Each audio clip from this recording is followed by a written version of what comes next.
everyone.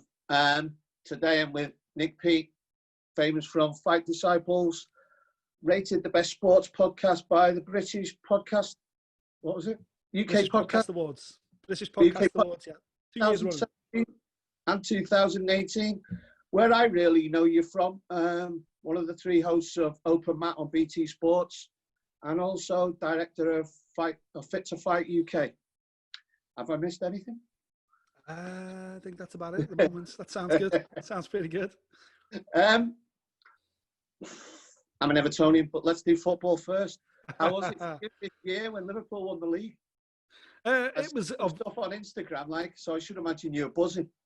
Oh man, yeah, I was like literally king of the unbearables club. I was retweeting and posting about everything, and it was a weird. Obviously, you wait 30 years for something to happen. The last thing you even envisage it occurring is during a lockdown and a global pandemic when you can't even get out and celebrate. And it was hard watching the fans, breach lockdown rules outside Anfield and the live buildings and stuff like that. Because, obviously the negative stuff comes afterwards. But at the time you're thinking, I wish I was there. I wish I was part of it. But, I've got a young family and I've got parents that, need to keep an eye out and stuff like that, past that in that vulnerable department. So I was never going to reach any rules. But in terms of winning the title itself, obviously it was sensational. I remember Dalglish doing the double 30 years ago. I was young enough.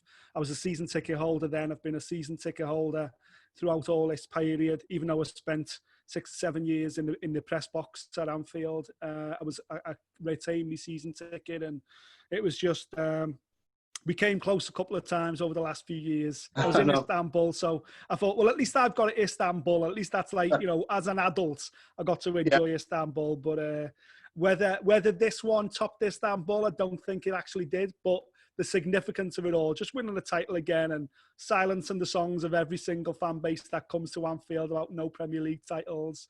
And seeing someone like Jordan Henderson, who I originally doubted as a captain and didn't think he was worthy to take the armband off of Steven Gerrard, to eat my words with that because of the success that he's had and what he did. And Trent's in there and the whole makeup, Van Dijk and the best front three in the world. And obviously at the back of them all is Jurgen Klopp. I literally, as a football fan, I've never been this happy, because even when we were a kid and we were winning everything, and in the early 80s, and I was born in the very late 70s. So I remember going to Wembley in 86 and for the All Merseyside final and everything else. So they were my earliest childhood memories. But as a kid, it's probably like most Man United fans who are in their late 20s, early 30s now. As a kid, I used to think, why does anybody support anybody else? Because we're Liverpool and we win everything. And then I got 30 years to realise exactly why football fans were tribal and we support our team through thick and thin. And it is what it is. But I think I enjoyed this. I'm enjoying the success now because with Rafa winning the European Cup, that was just incredible and an incredible journey. But it felt like just like a little treat. It didn't feel like the beginning of something. It didn't feel like the beginning of, a new period of dominance, where right now there's not a club in the world that wouldn't want Jurgen Klopp. There's not a club in the world that wouldn't want Van Dijk or Trent or, Mo Salah or Mane. We are, I feel, the best team in England right now, statistically the best team in Europe, and hopefully long may it continue, my mate. As much as it pains me, easily the best team this year, weren't you? You know what I mean? And it was like by a long chalk as well, wasn't it? It wasn't close. City way back, weren't they? And they've got a lot of strengthening to do if they want to get anywhere near you. Absolutely. Yeah, without a shadow of a doubt. But listen, I can't speak too loudly. My wife's working from home at the moment, and like you, she's an Evertonian, so I'll probably get a clip down the ear if we unless we start talking about Everton or we move on quickly. Yeah, talking about Everton, you used to cover them, didn't you? When you were at the Echo. How was that? How did you find that? Did you find it easy or not? To be honest. Yeah, to be honest, I used to love covering Everton as well. I was never a full-time football writer. I was always a staff writer because my passion was pretty much always fight sports. I think when I was at the Echo, I used to be the boxing editor, but I used to do whichever Premier League team was at home. So my job used to do match reports every now and again. I actually covered Liverpool's second European Cup final in Athens, but my job every weekend was to be wherever the home team was. So if Everton at home, if Liverpool were at home, I was in the press box. I was covering the games. I generally did like match stats, the manager's quotes after the game, maybe one of the players' interviews, and my bit was write the colour. So rather than the blow-by-blow match report, I was the colour guy, painting the picture, doing the scene and stuff like that. And I used to love covering Everton, you know, and I've still got friends who work at Everton now. My dad's worked at Everton for over 20 years now, I think it is. You know, he's been at Finch Farm before Finch Farm even opened. He was at Belfield before that. And so obviously my dad was there when Rooney was coming through, never mind every player of the last 20 years as well. My dad works in the youth setup. So I quite enjoyed covering Everton for that regard, that my dad was in at the club. So I had a little in at the club. So I knew a lot of the infrastructure of the club on a personal basis from my dad's associations. And I knew even all of the young players for that same link as well. So yeah, I used to love it. And, you know, I'd like to think I was a good, honest professional, and I gave Everton a good working for the Liverpool Echo as well. You know, people need to realise, and hopefully we get to talk about this in terms of me being a fight sports journalist full time, is that, you know, you need to know your audience as well. You know, I'm going to try and see the positive as much as I can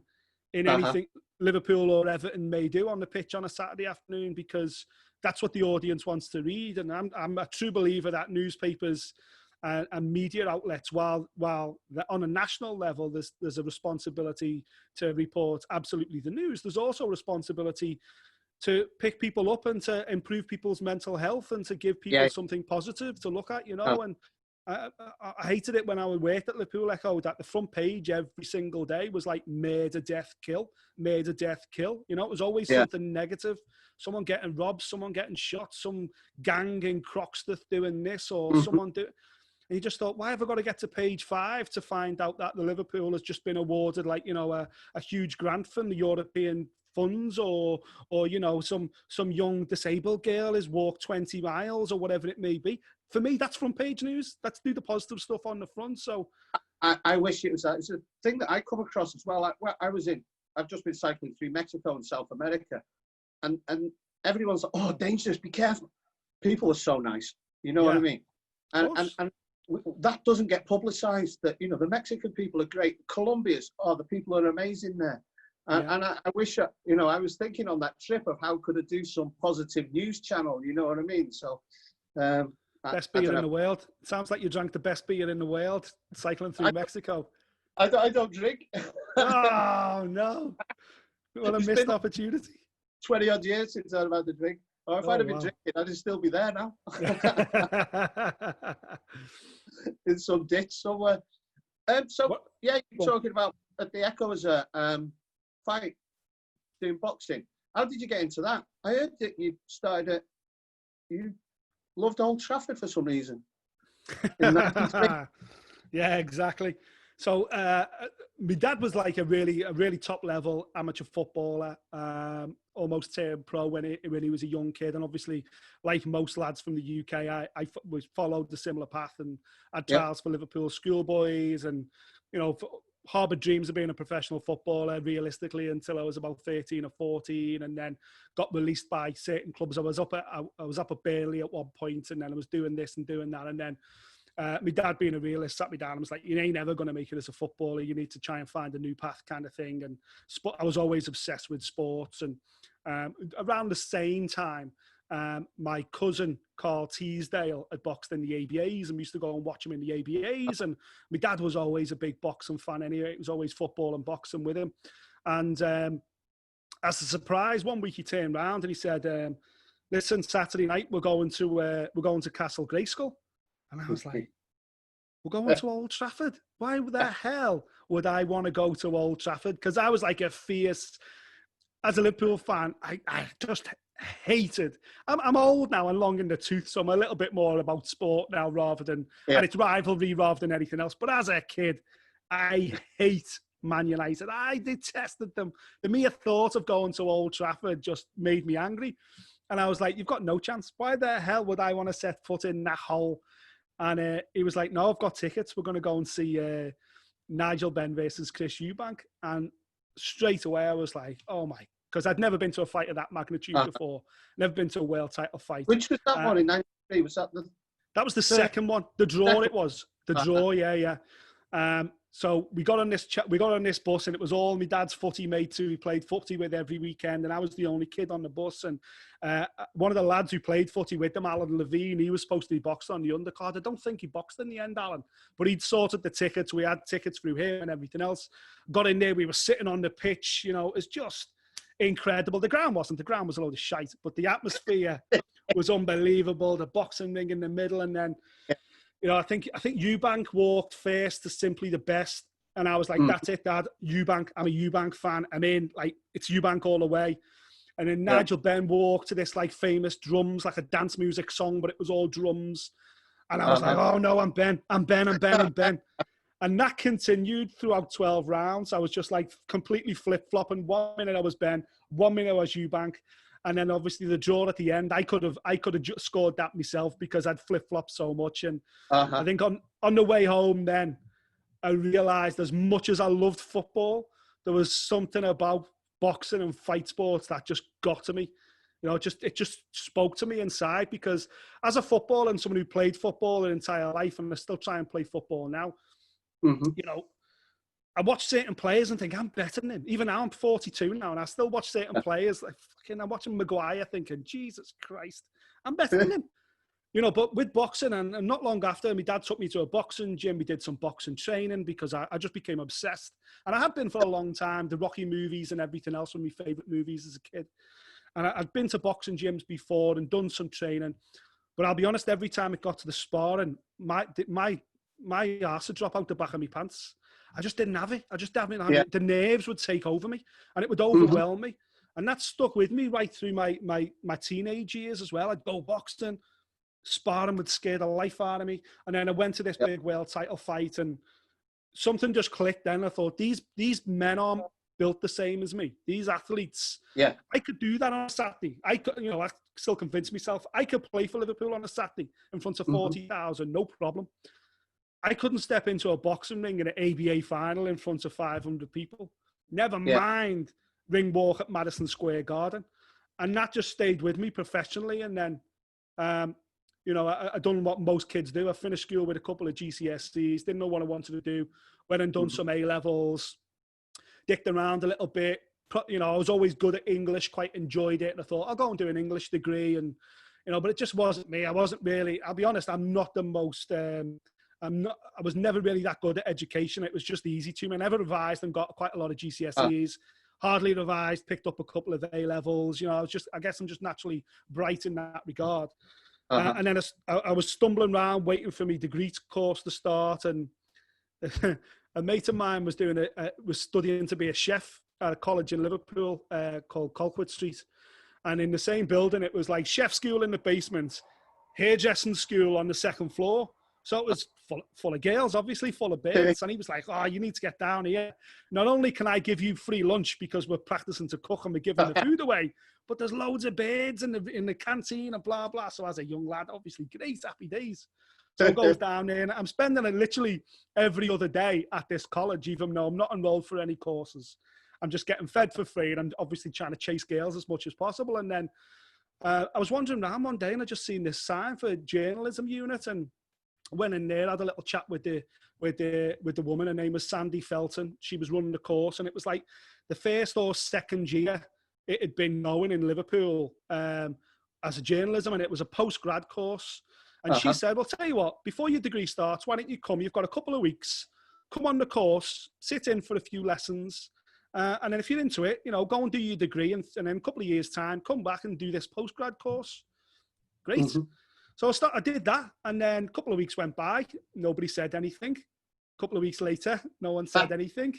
And then 2 years later, I came out as a qualified journalist with a postgrad degree in journalism and no degree. No, did you enroll on that? To stay there. So how did that work? So it was completely undersubscribed. So they had it set up for say 20 people, and there was only like 10 people on the course. So I just started it and expecting them to go, right, you need to go and do your degree now. And I just kept going and going and going. And next thing you know, 2 years in, passed out, got my qualifications. But by then, part of the course it was full-time education. It was like 3 or 4 days a week for a year. And in the second year, it was a placement and 1 day at college. And my placement just happened to be on the weekly papers in Liverpool, the Merseymart, which is like the free weekly newspaper it used to be, that they used to post around Merseyside once a week, and it was a free newspaper. It was owned by the Liverpool Daily Post and Echo, but it was like a free weekly, the weekly regional office, which was 5 minutes away from my mum's house. And so I applied to go there, got a job there, and worked there for free for a year as part of my college course. And then they offered me, when my course finished, they said, listen, do you want a full-time job? So I said, yeah, jumped at it. And guess how much my full-time job was? So I worked Monday to Friday. How are we talking now? So we're talking 1999, 2000, I think it would have been. 1990. Yeah, out of college. 2000, 2001. So my first job in journalism, say 2001. A week? A year. I'm trying to work. Monday to Friday, 9 to 5. And my full-time wage, Monday to Friday, 9 to 5, as a journalist, my first ever job, $8.5 grand a year. $8.5 grand a year. What does that work out at? Oh, well. Wow. So for the first 2 years, I was a journalist, full-time journalist, qualified working journalist. I used to leave the office at 5 o'clock, walk 15 minutes down the road to a Tesco's and stack shelves in Tesco's till 9 o'clock at night. And I did that for almost 2 years. So I used to work night. I was covering, for the first 6 months, I covered a region called Huyton and Roby. I was like a district reporter. So my job would be to contact the local council, contact the local police, go to the local magistrates court, or the magistrates court, and just do little stories about that region. And then obviously within 6 months, I was like, who covers the sports for you? Who does sports for you? And within 6 months, they went, right, you can run the sports desk. You can be in charge of the sports. So, so straight away, yes. So Liverpool weekly newspapers, I was running their sports desk from 6 months into my full-time employment. And I was like, right, great. I'm covering sports for Merseyside. I need Liverpool tickets. I need Everton tickets. I need this, I need that. And bizarrely enough, they said, oh, no, because the Liverpool Daily Post and Echo do comprehensive coverage of the football, you can only get access to like South Liverpool, to Marine FC, to, the lower league clubs, all the big stuff. You can't get tickets for those games because obviously, they're being covered by the big boys. And you can't really write stories about them either. We're local, try and keep it local. However, what I did find was they were quite happy for me to cover the likes of Shane Neary, Andy Holligan, Peter Culshaw, all the professional boxers at the time who were making waves. I was more than able to go out and cover them at their fights. And that's really then when I started covering professional boxing full time. So you're looking at 20 years now, yeah? Whose boxing career has been, which do you prefer first, MMA or boxing? Which would you lean to? If the two great fights on, which would you watch, MMA or boxing? God, do you know what? 2 years ago, that would be such a much more easier question. Right now, the fight I'm looking forward to most across all sports would be Fury versus Joshua. That you can't make a better fight in fight sports than Fury versus Joshua for me right now, as a fan. The biggest of it's tough because I would rather cover a UFC event right now than cover a professional boxing event, because what I've found from almost a decade now of covering UFC is that UFC events are an actual event. The first fight can be as entertaining as the last fight. And boxing is just nowhere near that. Boxing is, as anyone that's ever seen a professional boxing show, if you get 2 competitive fights, you've done well. You've had a good night. And I think for that reason, boxing needs to change. As a boxing fan, I used to be a big boxing fan before I left for Thailand. And I'd only watch maybe the fight before the main event and the main event if it was on TV, and that was it. But if I'd go to the show, I'd watch all the fights because I'd go there early. But with the UFC, I watch them all, early prelims, all the way through, because they have good matchups, don't they? And they're all fights. They're not oh, he's just going in to test his skills here and there, you know. Eddie Hearn's doing that though, isn't he? He's trying to look at that model a bit more. He's trying to, yeah, you know. And listen, it's such a tough situation right now because they're restricting the number of fights allowed per card. It was 5 fights per card. It's just gone up to 7 fights per card from next week. So hopefully things are going to start to change. But, you know, Eddie's probably putting the best shows on than anybody in the world right now in his garden or his dad's garden. And yet there's still, you know, we're 2 weeks in. We've got one event this weekend, one event the week after, the Dillian White thing, or should I say the Katie Taylor main events to finish. But we're yet to see. We're seeing some close fights and some great fights, but we're yet to see an upset in my mind. You know what I mean? And you just don't get a UFC event where all the favourites win. It's just, I don't even think I've ever covered a UFC event where the favourite has won every single fight. Whereas, as I say, you know, Eddie's doing the best stuff we can possibly see in boxing right now, and I haven't seen an underdog win a fight yet. But that's boxing. Yeah, well, just stick on boxing quickly. Who's been your favourite fighter to cover from the UK? Big ones, of course. I covered basically all of Nazim's career. That was just absolutely something special. And Joe Calzaghe, I covered a ton of Joe Calzaghe's fights. Ricky Hatton, covered Ricky all over the world. Went to Las Vegas with Ricky a couple of times for Pacquiao and for Floyd Mayweather. So I've been so lucky with some of the careers that I've covered, you know, real golden age of boxing. Naz, of course, was probably a little bit special. But you know what? I think it's probably the rides that are a little bit more intimate. You know, it's Tony Dodson was one of the first people I interviewed when I became qualified. I was working for the weekly newspapers, and I went out and interviewed this young kid who'd just come back from the USA representing the UK. He won the Junior Olympic gold medal. I think he was about 16 at the time. And then obviously I covered Tony his entire career. Then he turned professional a lot long after, right through to, you know, winning the British title in Belfast. I was there in Belfast. I actually woke up.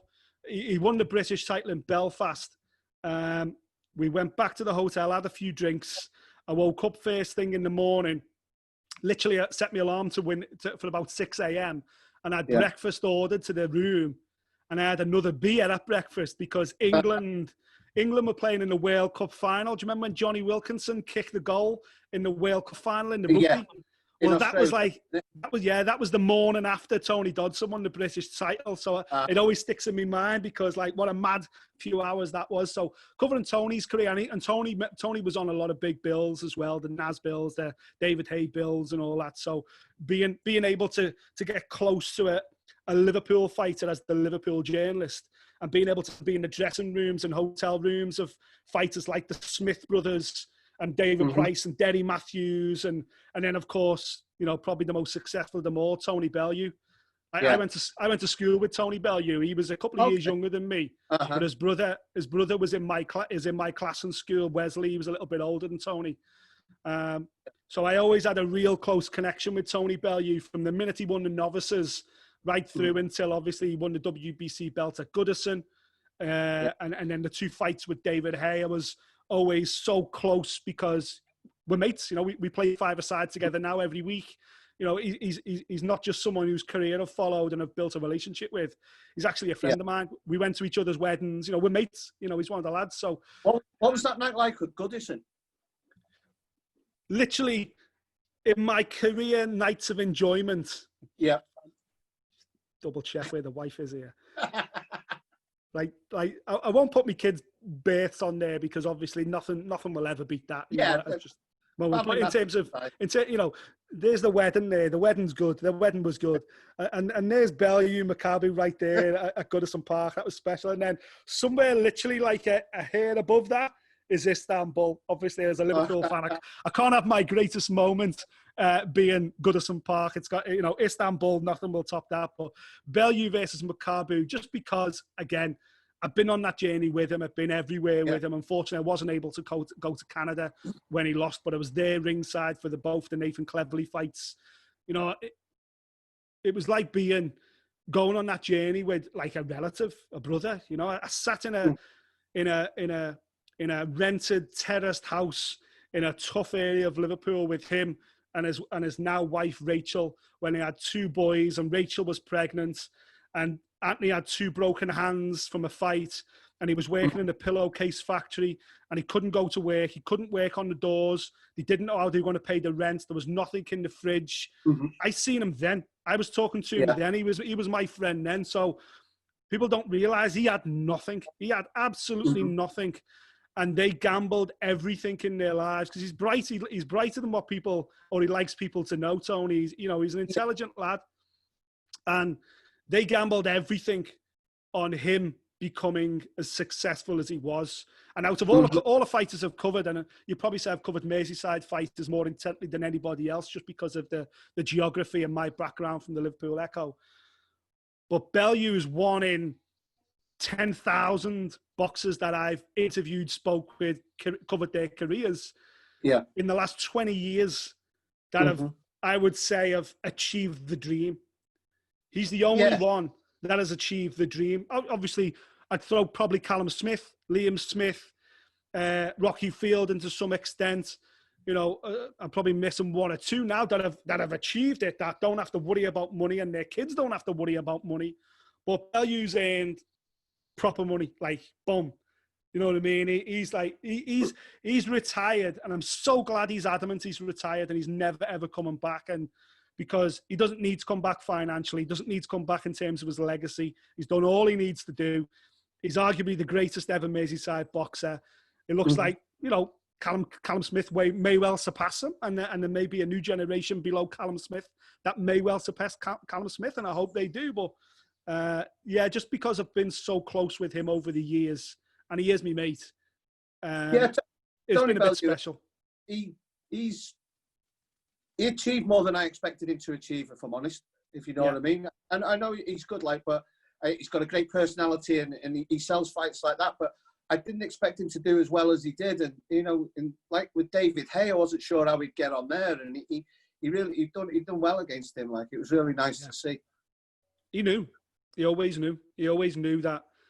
It was only speaking to him later on that you realise that he plotted the course. Like, he knew exactly what he was going to do, exactly how it was going to play out, and where he was going to make his money. Like the David Hay fight, he could have took that before he became European champion, but he waited. He fought Masternak first. He fought certain fights first. He wanted to be WBC world champion before he then went and fought David Hay and cashed his chips in, because he knew, fighting David Hay was going to make him the kind of money that they were dreaming of. They dreamt of through all them years. And Bellew's the only one. And my dad used to remind me of this all the time, because my dad was at Finch Farm every weekend working with the kids. So he'd be there first thing in the morning, getting the under 12s ready or whatever it may be.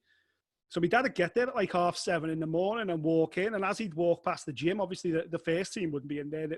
They're either recovering from a game or getting ready for a game first thing on a Saturday, Sunday morning. My dad would walk in and he'd say, every week, seen Bellew this morning in the gym, 7 o'clock in the morning, full tracksuit on, sprinting on that treadmill for about 45 minutes, like on his own. He never needed a strength and conditioning coach. He never needed a nutritionist necessarily. He never needed that kind of influence. He never needed someone to hold a stopwatch. And that's very rare in sports. You never really get, I know tons of fighters who are motivated, don't get me wrong. But most of them need a phone call. They need a coach to go, hey, come on, we're going for our 6 o'clock run. Hey, I'll be there with a stopwatch to make sure you're doing the runs and you're not. Bellew never needed that. Nobody motivated Bellew more than his wife and his kids. And then I know he gets some stick for it now, but they are a team, they're a unit. And that's because when they had nothing, he made a promise to Rachel, made a promise to his family. I will do this. I will make this happen. We will become financially secure. And all credit in the world to him. He worked hard, and he's the hardest working athlete I've ever seen. And I'm not saying there isn't people out there that work just as hard, but maybe I got to see him up close and personal. But nobody sacrificed or worked harder than Tony Bellew I've seen in the last 20 years. And basically that's why he's at the top of the tree. That's why he's happily now sitting in a nice car in a nice house somewhere. And he's managing fighters now as well, isn't he? Yes, he is. And every fighter I know he's managing, he's not taking a penny off any of them. And, he's using his influence with Eddie Hearn. Eddie Hearn obviously loves him. He's using his influence with Matchroom to get opportunities for lads that may not get them if Tony Bellew wasn't fighting in their corner. So, and he's not the only one. I know Paul Smith's advising fighters now as well, and tons of ex-pros move into that regard. And I think the more of them that we can get into becoming managers, trainers, you know, I'd love to see some ex-pros go into refereeing as well. I think we've got a real issue there with a lot of referees and a lot of judges in boxing. Once again, we're talking about poor refereeing and poor judging as usual every other week. I'd love to see some ex-pros move into that department as well. Talking about poor refereeing, and I don't really want to say poor. What was your take on the thing with Dan and Herb Dean? Because I know you're close with Dan, so yeah. I posted something. He was doing a comeback on he posted it on Twitter. Said Dan, rise above it, and then someone said, "Oh no," because I hadn't seen this, because I expected everyone to be on Dan's side about that, because I thought it was a bad stoppage. And then it's like, no, everyone's giving him grief about it. Oh, okay, I understand why he's doing it now. I didn't think anyone would go against what Dan said. That it was I thought obviously he should have stopped that fight. But what was your take? I think, to be honest with you, you know, I know Dan really well. He's a good friend of mine, Dan, and that's typical Dan. That's just the way he is. You know, that's just the way his brain works. You know, he'll be the first to hold his hand up if he's got something wrong. That's just his makeup, you know, and I think it would have been dead and buried had it not been for Herb Dean releasing his video saying, you know, certain people who think they're the smartest man in the room, certain people, you know, who believe they're supermen, blah, blah. And, you know, he had to pop it down without even mentioning Dan's name. And I think even that probably wouldn't have upset Dan too much. But I think it was the fact that Herb didn't own it. He didn't go, I held my hands up, maybe it was a bit late. You know, he tried to defend it, saying, oh, you know, when he falls on the floor, he was trying to defend himself. He was throwing punches. I looked in his eyes and he was fine. No, Herb, we could all see, and we can all see in the replay, he's not fine. He's out cold. Like, the fuck are you doing? So I think him trying to defend himself like that is what upset Dan, and what certainly upset me. And I think that's why Dan felt the need. He needed to go, no. Wait a minute. You can't just get away scot-free like that. And here's my response. And then I had Dan on the show. He hosted Fight Disciples with me last week, and we picked up on it again, because obviously Dana White had made a comment saying it's not what he wants to see. And Dan appreciated that, you know. And I think it was the fact that there was a misconception that Dan confronted Herb Dean, when Herb Dean actually come out the octagon and he confronted Dan. And that was the bit that was caught on air, where Dan was saying, you know, I'm doing my job, you do yours. And I think that's just kind of spiraled. Listen, I think Dan wants to put it behind him. I'm pretty sure Herb Dean wants to put it behind him. But we can do better. And I just wish Herb Dean had gone, hey, boys, we all make mistakes. It probably was a bad call, or, you know, I believe it was the right call to make. But I think the defense that Herb Dean made was so weak that Dan had to make a comeback. And hopefully what Dan did do, he came back and he told us about fencing. This thing detailed, wasn't it? He goes do where babies do it and everyone does it. It's a natural defense when you get a brain injury. Wow, that's fascinating. I'd never heard of that before. I'm pretty sure a lot of referees and judges, and certainly a ton of fans, won't have heard of that before. So if nothing else comes out of it, if one referee watched that video and went, fucking hell, Dan, I didn't know that. Or if Mark Goddard in his next referee course does a small segment on fencing and what to look for, then brilliant. I think the whole thing has been good for MMA, because it will only improve, first and foremost, the judging, but most of all, safety of the fighters. What would you like to see for judging fights? I don't think there's as many bad decisions as there used to be in MMA, you know, and I think there's a lot of times that certain people, Joe Rogan's for one, it'd be like, that's a robbery. And it's like, no, it was a very close fight. You know, it could have gone either way. And just because it's not the person he wanted to win, so to speak. What was your thing on judging? How would you change anything is the question. I would like to trial some new ways, because just purely because the 10-9 boxing scoring system was adopted by MMA, because there was no other scoring system out there in any other martial art that seemed to make sense in terms of scoring in numerous rounds. And, you know, I've read the unified rules back to back, more so recently, because, you know, I'm outspoken about it all the time, because I believe the scoring system can improve. So I find holes in the scoring system. I don't agree with the way people score fights. And yet the letter of the law suggests they should score a fight a certain way. Like, you know, Ben Cartledge used a referee that is refereed literally hundreds of thousands of rounds in MMA and thousands of MMA fights, UFC fights. He was a judge. He's probably the premier judge out of the UK right now, and he judged a ton of fights over in Fight Island, Ben. And we had a private conversation afterwards about the Darren Till fight, because I thought Darren Till won. And don't quote me on this, but I think Ben scored the fight to Robert Whittaker. He may well not have, but we had a private conversation about that because, you know, I always want to learn. I'm not always right. I know that, you know, and I am biased as well. And I hold my hands up even when I do the podcast, when I do any kind of TV, when I do any kind of radio. I am biased. I like being biased in a way, because I want to show people how passionate I am about fight sports. I don't want to be a robot. I don't want to pretend to sit on the fence. I want to go, you know what? I want Jorge Masvidal to win. Why? Because Jorge Masvidal's a superstar. He does fantastic interviews. He transcends the sport. He makes the sport bigger. And that's a bigger point I'll come on to in a second. But in terms of the scoring system, to get back to your point, I would like to trial, you know, whether we tweak the 10-9, you know, I've heard people talking about 10-9 or 9.5 or whatever it may be. I don't like that. What I would like to look at would be maybe if you knock somebody down, like in boxing, you gain a point. Yep. Likewise, if you take somebody down and you hold them down for a 5-second period or more, or you advance a position in some way during that takedown, then you get a point knocked off. You know, you get a point gets knocked off your opponent, just like in boxing. You get a knockdown, boom, it's a 10-9 round. Now, I know in boxing, they signify that by doing a stand and count. Obviously, you don't want to slow the action in MMA by doing a stand and count. But there's got to be some way of rewarding a big step forward in the action, because right now, everything is just perception. You know, I'm seeing Darren Till throw less punches than Robert Whittaker. However, what I am seeing Darren Till doing is controlling the pace of the fight by controlling the center of the octagon.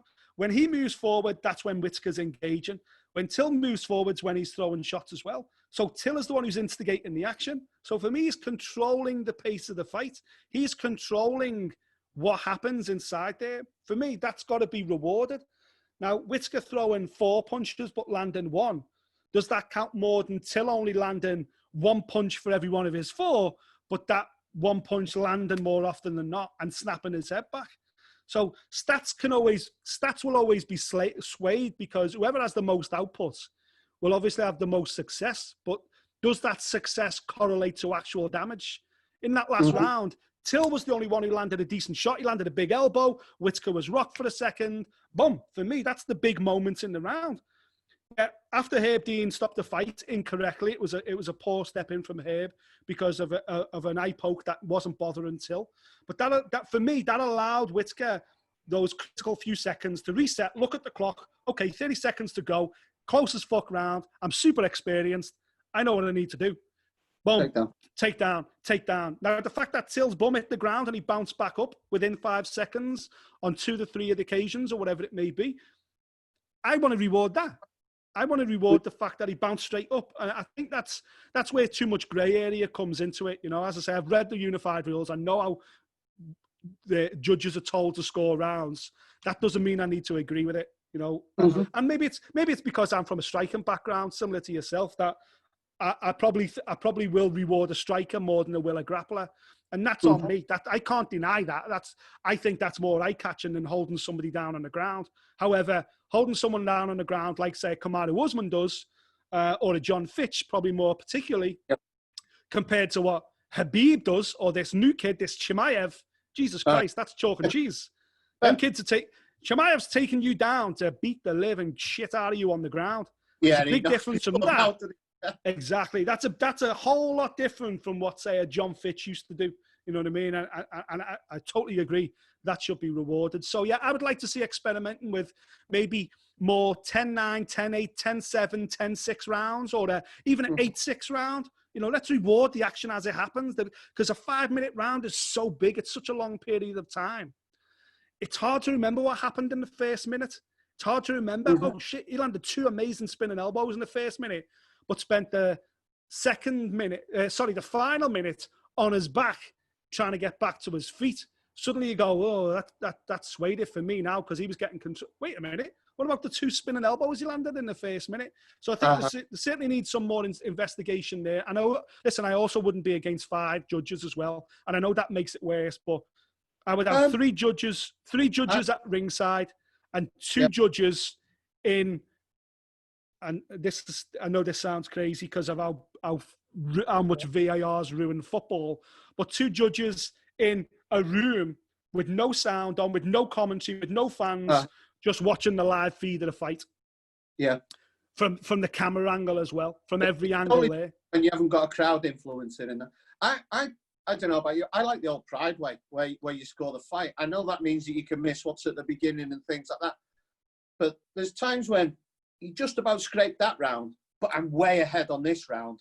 And then, you know what I mean, you're finishing strong. So, I don't know. One are doing that, aren't they, with some of their fights? But yes, I'm not sure yeah. Best like that.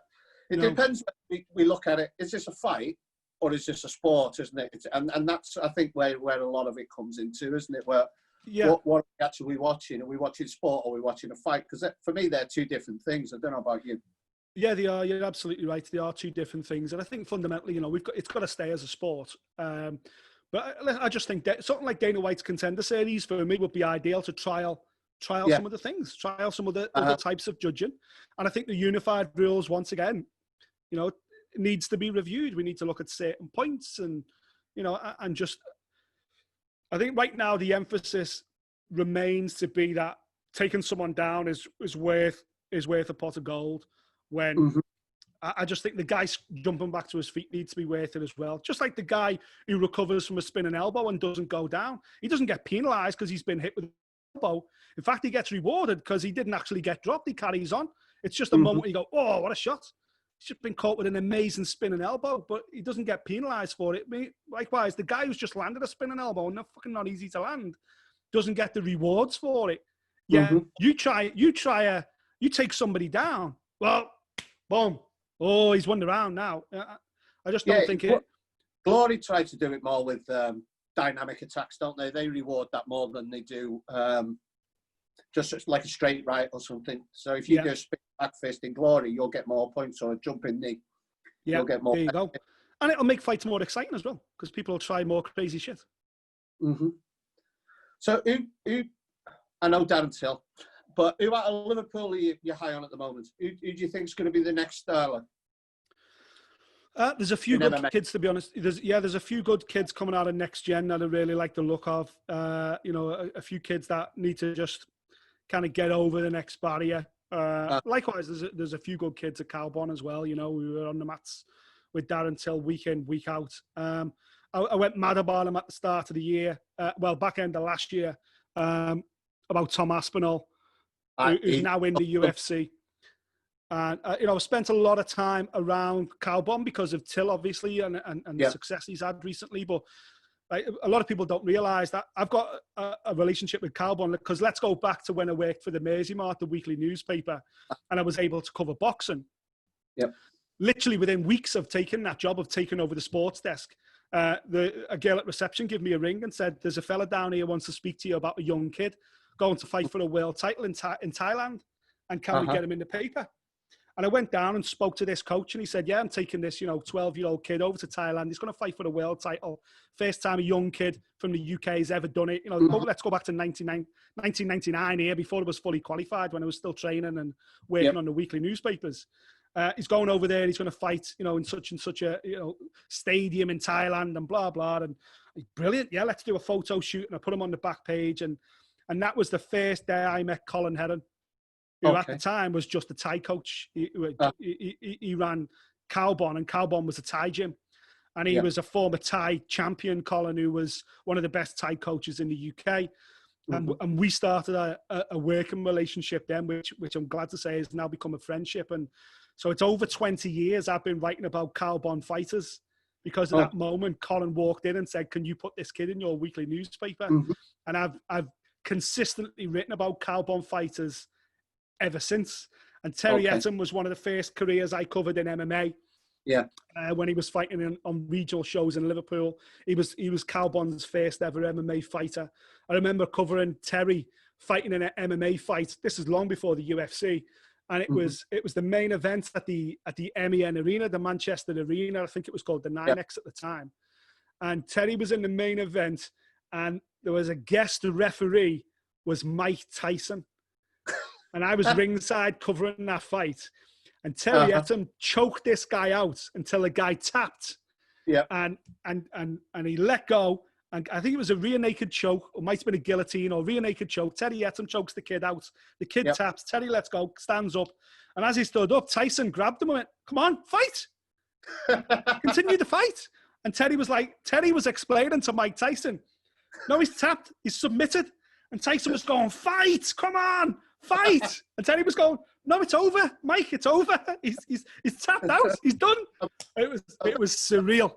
I bet you wish you had that on video still. I know, exactly, yeah. Just a completely surreal moment. And, you know, Tyson probably knew as much about MMA as I probably did in those days. But again, you know, my affinity with Team Carbon, my relationship with Colin Heron, I trained there myself. I trained Ty for 2.5 years. I used to not train in the gym. Used to be like an annex part. I used to train there, and never with the pro team or anything. I just did it as a recreational thing. But I was a fight journalist at the time, and I wanted it to improve my martial arts knowledge. But like everything as a young man coming through, I did it all. I had a judo gi, I had everything, but it was always football and boxing. And, you know, even now, every year now, I always say, I'm going to get a gi, I'm going to start jiu-jitsu. I've been saying that for 10 years. I'm going to start jiu-jitsu training. I've been saying it for 10 years. I wish I'd done it 10 years ago. It drives me insane. But yeah, so I think Tom Aspinall right now is the kid that categorically everyone in the UK needs to be watching Tom Aspinall. I know he's in the UFC now. He's no longer the biggest, best kept secret, but this kid's a superstar. He's a middleweight locked in a heavyweight's body. He's phenomenal. Yeah, he's got a black belt as well, hasn't he? Exactly. And he hasn't had to use it yet, but he's got it there. You know, he's from Aspinall, BJJ, him and his dad. His dad's the BJJ black belt, and that was his bread and butter. But they had the foresight to know that to make a career in fight sports, which is what Tom's always wanted to do. He's a career martial artist, and it's rare you get that in the heavyweight division. But he is a legit black belt. But, you know, you don't spend 2 or 3 years as sparring partner for Tyson Fury without having bigger goals than being, you know, a jiu-jitsu coach. And he's rounded out his hands. And then moving to Calbon, again, I maintain Colin Heron's the best Thai coach in the UK, best MMA coach in the UK now. I think he's got all the ingredients, Tom Aspinall, to be the UK's first UFC heavyweight champion. Absolutely. Yeah, I've been spending a bit of time with Paddy. I think he's got a lot of the things I need to get to. If he next fight, if that's if he fights on this Cage Warriors thing, he's got, for me, like that's why I asked him to go on the podcast. He's got something a bit like Ricky Hatton had. He's just himself, you know what I mean? Which is a nice kid, you know what I mean? That you can. Like, there's something about Hatton that I just wanted to watch him. He used to fight great, but you just can imagine being down the pub having a pint with him, can't you, if you know what I mean? And it's a different connection you have with certain people like that. Like, and I think he's got that. If he can keep winning, he's one that can really move on, like, because of his personality. Like. Yeah, absolutely, 100%. Probably go for a smoke with Paddy rather than a drink. But I love Paddy Pimblett. I love him to bits. And the city loves him. Oh, and I'm glad you raised his name, because I'd have been devastated if we hadn't talked about Paddy. But don't forget, the UFC have knocked on the door for Paddy on more than one occasion in the past. Why is he saying to me? You know, they put contracts in front of him, and all credit to Paddy. You know, there's been a few fighters over the years that I've covered who've knocked UFC back. I think Jimmy Manoa springs to mind. Jimmy Manoa was like, no, I'm not ready, and he pushed them back. And likewise, Tom Aspinall, no. But I think it's Paddy's got to move now. You know, he needs a couple of big wins on Cage Warriors, or even one big win. And I think he needs to go now. And I love Paddy's attitude. He's like, listen, I'll be in the UFC when I'm main eventing in the UFC. And I love that about him. And I truly believe, you know, he's got the ability to do that. But there's only so many times the UFC will come calling. And there's only so many times. Like, look, Paddy is the guy. If you beat Paddy Pimblett, you get signed by the UFC in your next fight. That's just a fact. Jimmy Warhead's the same. You beat Jimmy Warhead in UK MMA, chances are you're going to UFC. The call's coming in. Paddy doesn't want... Jimmy Warhead's different. Jimmy Warhead, with all due respect to Jimmy, you know, he's an incredible gym fighter, but he's never been able to recreate it on the biggest stage, which is what's always held him back and probably why he's never going to fight in the UFC. Paddy's different. Paddy's made for the UFC. Paddy will be a big star when he gets in the UFC. He reminds me now, I'm covering Sugar Sean O'Malley's career in the UFC now. He fights this weekend on 252. He's an amazing talent, got so much ability, but he's got the personality, the Twitch following, the crazy hair, everything else. And I'm covering his career now going, fuck me, this should be Paddy. This could be Paddy. Paddy should be doing this. Yeah. Now, I know Sugar Sean's slightly different because he's got that unbeaten run where Paddy's had a few defeats. But listen, this is MMA. Don't get hung up on them with defeats. Those defeats are just learning. When you're at the age of Paddy, they're just learning. But I've been saying that for 3 years now. They're just learning fights. It doesn't matter if Paddy loses now. It's all learning fights. But for 3 years, I've been saying that. And 3 years, wait until Paddy gets in the UFC. Wait until Paddy gets in the UFC. We're going to see something special. Now's the time. He's got to go in the UFC now. He's got to have that mentality. 18 months off, didn't he? Which didn't help him. No, he needs to just get in there. You know, you need to be careful what you say as well. I remember interviewing Norman Park one time, and he was fighting in the UFC. And I was interviewing him. It was a UFC media day. He was fighting that weekend. Don't know what event it was. And we're going around, we're trying to get sound bites off everybody. I think I was working for BT, trying to get little sound bites off him. And I said to Norman Park, I said, "Boom, come on, Norman, tell us what you're going to do this weekend. You know, performance bonus time or what?" And Norman Park's response was like, "Yeah, well, you know, I'm not really a performance fighter. I'm more of a grinder. I'll get the decision, and that's all that matters, as long as I get that W." And I'm like, fucking hell, do you watch this sport? Do you watch MMA? Nobody wants to watch a grinder. And the UFC don't want to employ a grinder. They don't want someone that's going to grind out wins. They want sensational finishes. That's what the sport's all about. Viral moments. This is not boxing where there's 250 years or whatever, 150 years of nostalgia to go, oh, look at that 60-year-old men sitting there with rollies and pints of mild going, bloody hell. What a lovely boxing performance. This is 2020, man. People want viral 1-minute snippets of absolute moments of sensationalism. And Paddy does shit like that, throws up flying triangles and everything else. Paddy is a finisher at heart. He just needs the stage. And I think Paddy, a little bit, has been a victim of his own success because he's a big fish in a small pond in terms of not necessarily Cage Warriors, but in a way, Cage Warriors being very much a domestic European promotion. He's their flagship guy. And in Liverpool, Christ almighty, you know, there's Darren Till, there's Ollie McCann, Paddy Pimblett, and Paddy's there. It's like Paddy's a UFC fighter now. He's held in such regard. And in the younger generation, Jesus Christ, you know, there's not a schoolyard in this city where you haven't got kids going, I'm Paddy Pimblett. That's what, you know, he's not even in the UFC yet, but these kids want to be him. I think Paddy just needs to go, you know what? There's a difference between getting paid the best money Cage Warriors are paying anybody and being their marquee star and doing well financially than biting the bullet, taking half the money, but putting yourself on a global stage to then show the world, Christ almighty, Paddy, look at Sean O'Malley. You know, Sean O'Malley went in the UFC, had a couple of fights. I guarantee he was on a lot less money than what Paddy gets at Cage Warriors. A lot less money. Yeah. Look at where Sean O'Malley is this weekend. Co-main event for the UFC heavyweight title trilogy fight. Doesn't get any bigger than that. What a stage he's got. What an opportunity he's got against Chilo Vera to become a global superstar. And I'm watching it and thinking, fucking hell, that could be Paddy Pimblett. That's how quickly Paddy could go through the ranks. And I think at some stage he's got to jump. I want to see. That's the fight I'm more excited to see than the title fight. If I'm honest, like I want to see how he gets on because that's a tough out, that isn't it, against Chito Vera? Absolutely, yeah, it's a tough fight. That, like he did against Cub Swanson. That's like against Eddie Wineland, exactly. Oh, sorry, Eddie Wineland. Yeah, it's absolutely. Really for legit, isn't he? Then you know, so yeah, I'm really excited about that fight. So just before we wind down, I just want to talk to you about bias again because I mentioned it earlier. And, you know, and obviously working for Liverpool Echo, having a slight Merseyside bias and now being a full-time, you know, fight sports journalist. So just to quickly fill in the gaps, I was at Liverpool Echo for 10 years.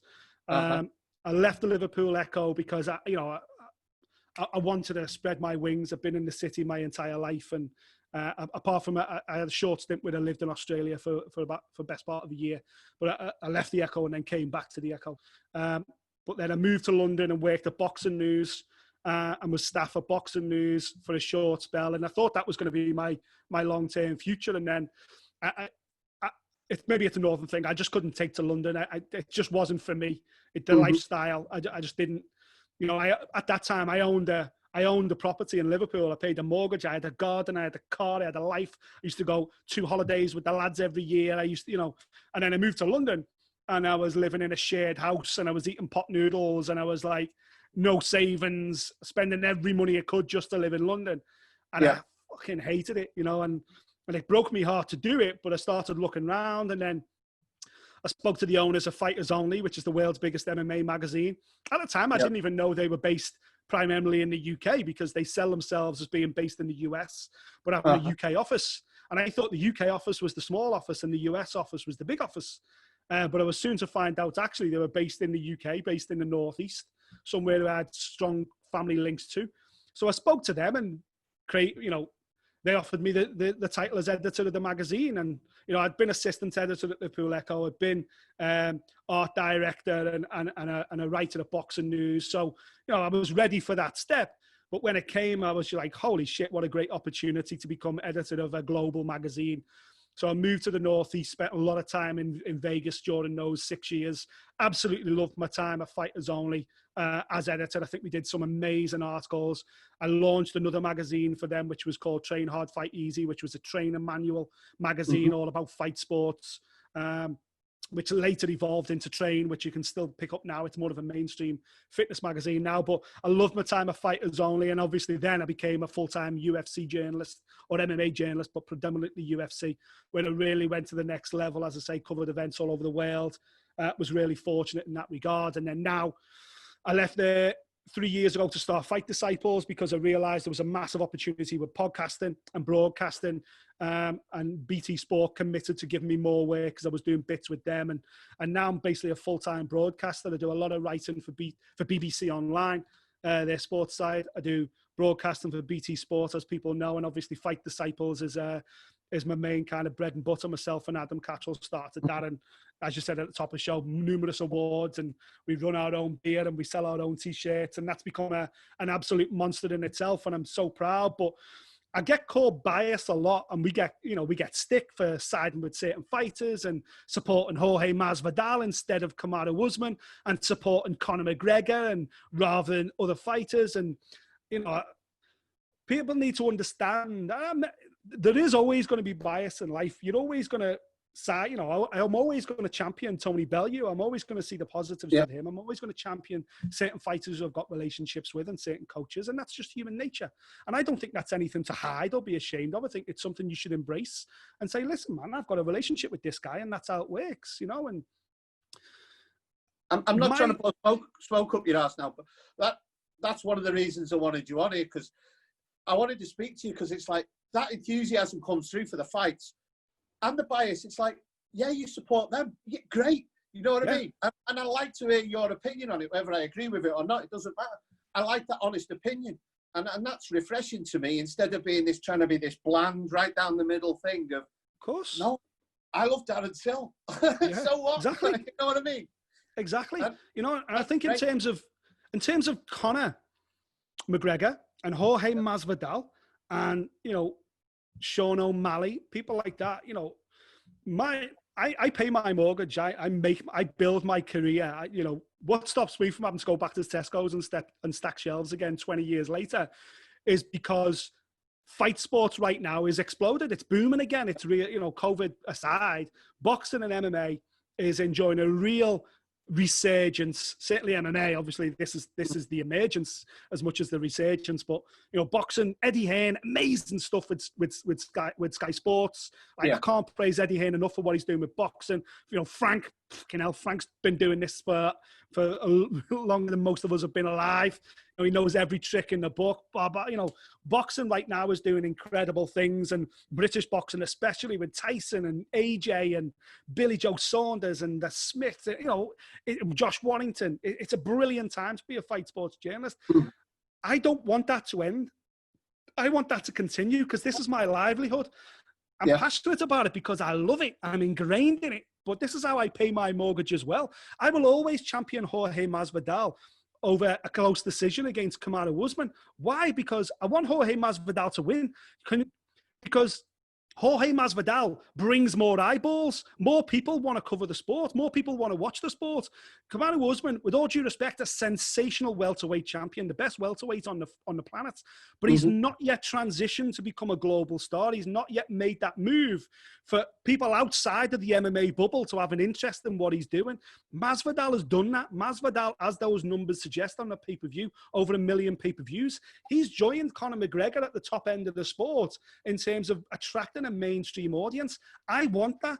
Now, we get stick all the time. That, like, people literally on social media all the time go, mate, you're just a casual. Like, you're just a casual. Like, I'm as far away from a casual as it could ever be. You know, I've been doing this for 22 years professionally. Like, this is how I pay my mortgage. I've been at the biggest, for me, the best magazine in the world for boxing is Boxing News. The best magazine in the world for MMA is Fighters Only. And I am traditionally a print journalist. I'm now working in broadcasting, two of the biggest broadcasters in the world, the BBC and BT Sport. I'm delighted to say, you know, one of the biggest fight sports podcasts, if not certainly the biggest in the UK, but one of the biggest in the world, Fight Cycles, is my own brand. Like, I'm so far away from being a casual, but it doesn't bother me because I'm trying to speak to fight fans, and I don't know why we do this as fight fans, but we're like, well, I know more about Anthony Joshua's career than you. This is mine. I've been watching it longer than you. I've been watching boxing longer than you. I was covering MMA when Chuck Liddell was fighting Tito. Like, what are you talking about? Like, I know the Shamrock. You don't know anything about the fights and I'm like, mate, don't you understand that the more casual, the more mainstream, the more in this country footy fans we can attract, the bigger the events are going to be, the bigger the fights are going to be, the more people will buy it, the more people will watch it, the more radio stations will ring me and go, Nick, Conor McGregor's fighting this weekend. Can we get you on BBC Breakfast? Nick, can we get you on TV? Can we get you on the Chris Moyle show? Can we get you on this show? Can we get you on that show? Yeah, man, great. Financially, it's great for me. Whenever Conor fights, I joke about it. In fact, I don't even joke. I talk about it on the podcast. When Conor McGregor fights, my kids eat sliced bread because I know I'm getting paid. I know when Conor fights, I'm getting paid because everybody is talking about MMA. And that's why I want the biggest stars to be in the biggest fights. I want AJ versus Tyson as much as anybody because I know I will be part of that. I'll be involved. But not only that, people will stop me in the street. Grandmothers will ask me about the fight, my opinion. People in the pub be like, oh my God, I've seen you on the telly. What do you think about this fight? What do you think? I hate it when nobody's talking about it. I hate it when people go, oh yeah, Jorge Masvidal got beat. Yeah, the fight was crap, wasn't it? He just got held up against the fence all the time. Yeah. You said that we bossed that. You said to watch it. That's why I'm upset. That's why I'm going like, oh, I wish Masvidal had won. And more critically, in the post-fight of that, I said, I wish Kamaru Usman would have finished him. And that's not because I want Masvidal to get finished. I want that gloss to come off. People have tuned in for Masvidal. Make no mistake. People are watching because Jorge Masvidal's become a global star. Kamaru Usman's just held him up against the fence and just out MMA'd him for 4 rounds. Brilliant. As an MMA journalist, I'm like, mate, Kamaru Usman, I apologize. What was I thinking? As if Masvidal was going to beat you at 2 weeks' notice. Bloody hell, you're brilliant. But then what I'm waiting for is the moment he convinces the world that he's a star. Finish him now. Go for it. Everyone's watching. Like, there's millions watching now. Kamaru, don't just let everybody go to work the next day and go, oh, it's a bit disappointing that, what is it? You know, Masvidal, who's that big finisher, he just got held up against the fence. If Kamaru Usman finishes him, I think people go, bloody hell, we were wrong about Masvidal. Kamaru Usman's the guy. Can't wait for him to fight again. And that's all I want. And I've got no real dog in the fight. I just want a big fight. Personality either. You know, so that's one of his problems, isn't it? He doesn't know who he is, I don't think. He doesn't know who he wants to play. Like, agreed. Like, agreed. Phil now doing what he's doing, he's just doing him. You know what I mean? Addy, Sean O'Malley, and none of them look at, like, everyone moans at Covington because he's doing this, but everyone knows it's a stick, but he's doing it. You know what I mean? So you hate him. And then, like, you're like Chael Sonnen. If you put a microphone under Chael Sonnen's nose, he'd give you something. Same with Bisping. Whereas, I will fight anybody the UFC puts in front of me. Go away. Don't even interview him. And you know what? There's certain people who it's natural. For Darren Till, for Conor McGregor, you know, for Jorge Masvidal, it's natural. That's just them. They're quite willing and they're quite secure in their own skin to just let their heart, wear their heart on their sleeve and just be them. And they are just naturally funny, engaging people. Tyson Fury's the same. Naturally just got it. Just got it. You want to be a Ricky Hatton. You want to be around these people. Josh Warrington. They just got it. And it's a trait that you can't necessarily teach. It's a trait that doesn't come natural to some people. However, you can practice that like you practice your left hook. You can practice that like you practice takedowns. Chael is the perfect example. So Chael Sonnen, who I built a good relationship with him. I put him on a couple of fighters only covers during my time.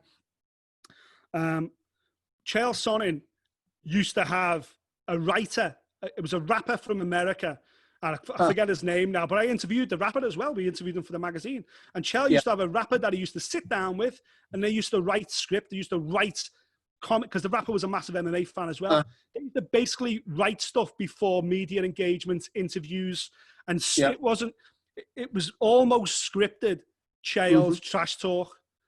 Now that's taking it to the next level. That's knowing I've got a hole in my game. I'll bring someone in to help me engage the audience and become a trash talker. Because like Colby, Chael was just a middle-of-the-road middleweight doing nothing. And he changed when he started talking shit. And Colby did exactly the same thing. I've got do I like what Colby does? No. It's kind of cheesy. Henry Cejudo the same. Man, the guy's cheesy as hell. However, mate, he's put himself on the map. He's put the flyweight division on the map. And more than anything, he's backed it up inside the octagon. He's backed it up with big performances. Can't ask no more than that.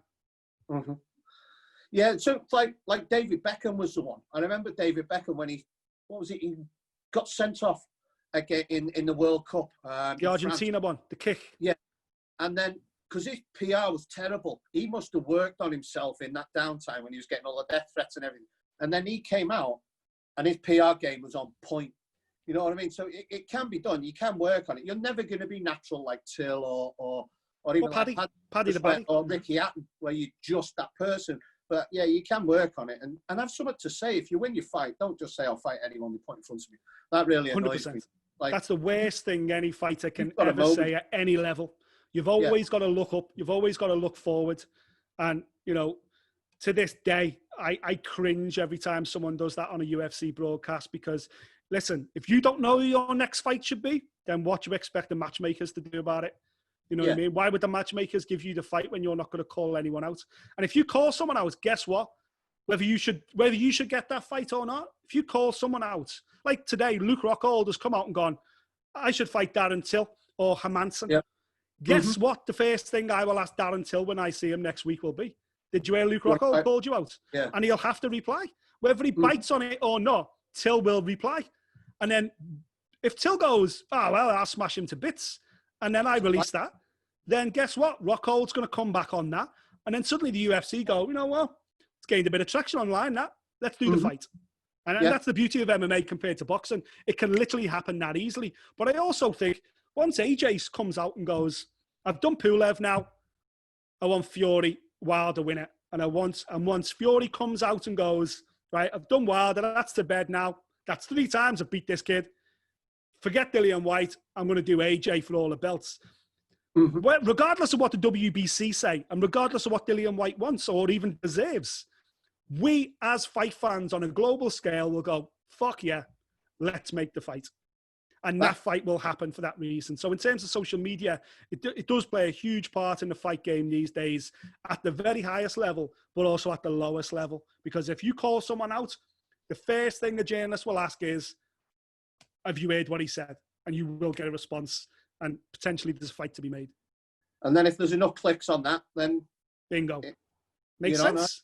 It makes if it makes money, it makes sense. This is at the end of the day, this ain't show friends. This is show business. If it makes money, it makes sense. So wrap it up. Anything else you want to say? Thanks for your time. And again, it's just that whole thing about.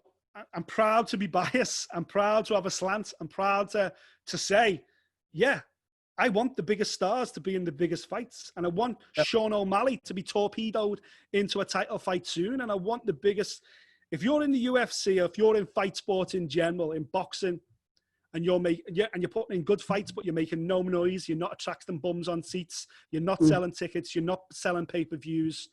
You know, Terence Crawford's one of the best boxers of this generation. I've covered 2 of his fights.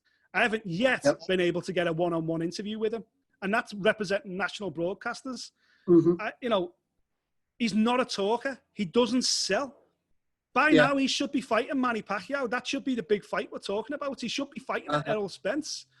But there's no clamour for it because he's not a big star. He's not a pay-per-view star because he doesn't engage with the media or engage with the fans. And I follow him on social media. I love the kid.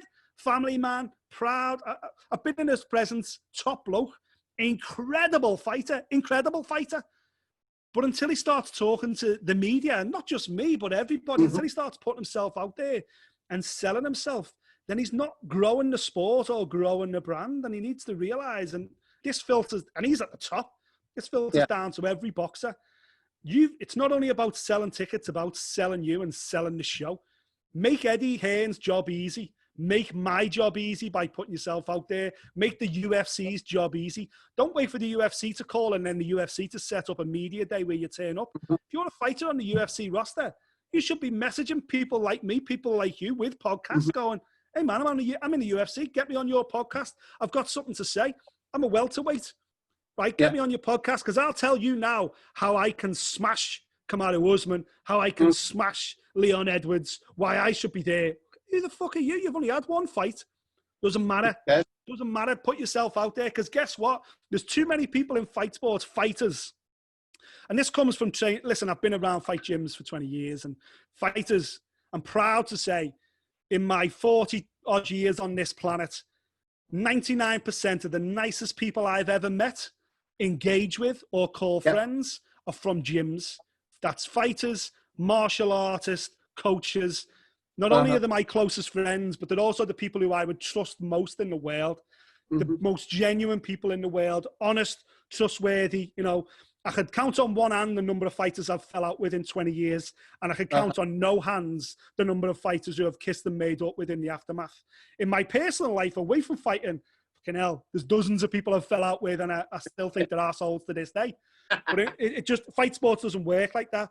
But the flip side of that is, there's also a lot of nice guys in fight sports, believe it or not. A lot of these guys that can fight like hell are also the nicest people in the world. Terry Etten, one of the nicest fellas in the world, wouldn't call anybody out. Not in his nature to call people out. But look, with all due respect, Terry was a superstar. There was a time there when Terry looked like he could break through and become a massive star. Yeah. But he didn't earn the kind of money. He didn't get the kind of accolades. He didn't get the UFC to come to Liverpool like Till did, even though he was on a similar trajectory at that point, because he didn't open his mouth. He didn't sell. He didn't cross the line in terms of, you know, I'd like to, most people are brought up well. And if you go to a boxing gym or a martial arts, a dojo, academy, a mixed martial arts gym, the first thing we all learn is respect. Respect for your opponents, respect for your teammates. Don't take liberties in sparring. Look after each other. But when it comes to rivals, when it comes to competition, that has to go out of the window 100%. You know, Bellew, I remember having a conversation with Bellew one time, and he said to me, he said, listen, whether fans hate me or not doesn't matter as long as they're buying tickets, as long as they're tuning in. If my opponent hates me, I don't care. I want him to hate me because I want him to fight angry. I want him to be angry. I want people to, at the end of the day, when you go home at night as a fighter and you lock the doors and you pay your mortgage or pay your rent or pay for a holiday for your kids or buy your kids' school uniform, you're doing it on the back of your success. Your success is built on the fact of people buying tickets and having an interest in your career. If you're not engaging, if you're not pissing people off and starting arguments and maybe being a heel, look at wrestling, where Muhammad Ali was inspired by Gorgeous George from the world of wrestling. Look at wrestling as an entertainment platform. Guess who makes the most money in wrestling? The people who make the most money in wrestling are the heels, the bad guys, because people like to pay for the ticket and boo, boo, you arsehole, fuck, I hope you get beat, boo. They make the most money. Yeah. That works. This is entertainment. It works. I'm not saying everybody has to be a bad guy. Till isn't a bad guy. People like that until Jorge Masvidal isn't a bad guy. But you've got to put yourself out there. You've got to scream at people and let people know. And know what? if people think, if 90% of the planet, guess what? 90% of the planet think you are a prick. And people think I'm a prick, and it's cool, man. It doesn't bother me because my wife knows I'm not. My friends know I'm not. My kids know I'm not. I'm a different person in front of the cameras. I'm a bit more animated and a bit more mouthy. The stuff I say that I kind of look back afterwards and think, fucking hell, did I really say that? But I'm trying to engage people. I'm trying to get people involved. I'm trying to get people to care as much as I care. And fighters need to do that because your rival who you're fighting for the British title, the Central Area title, or the world title, that you want to be friendly with, he's not paying your mortgage. He doesn't care whether your kids have the best new pair of trainers or whether you can take your family on holiday this year. He just cares about what he's getting. It's a dog-eat-dog world, fight sports. It's all about you. That's why if you're unhappy in your gym, change gyms. If you need a different trainer, change trainer. If you need a new promoter, change promoters. Loyalty counts for nothing. Do what's best for you.